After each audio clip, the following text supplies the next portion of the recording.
திருச்சிற்றம்பலம். அருட்பெரும் ஜோதி அருட்பெரும் ஜோதி தனிப்பெருங்கருணை அருட்பெரும் ஜோதி.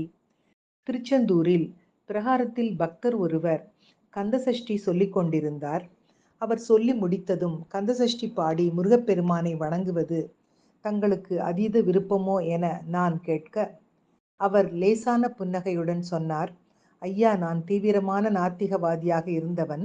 என்னைப்போல் எவரும் கடவுளை வணங்குபவரையும் மிகவும் கீழ்த்தரமாக பேசியிருக்க மாட்டார்கள்.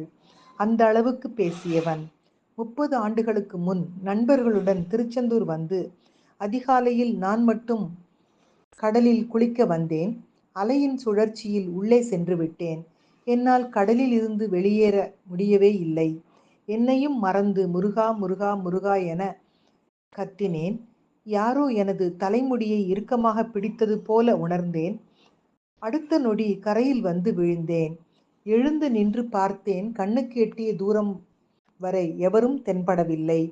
கண்களில் கண்ணீர் ததும்ப ததும்ப என்னால் முடிந்த அளவுக்கு உரத்த குரலில் முருகா முருகா முருகா என சொல்லிக்கொண்டே முருகப்பெருமான் சந்நிதியில் விழுந்து வணங்கினேன்.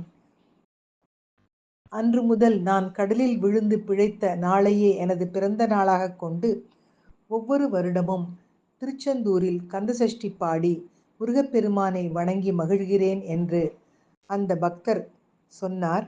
அதை கேட்ட எனது கண்களில் கண்ணீர் பெருக்கெடுத்து ஓடியது. இந்த உண்மையான பதிவினை இன்றைய சிந்தனையாக்கி மகிழ்வோடு காலை வணக்கம் சொல்வது அழகம்மை சுவாமிநாதன். Happy morning.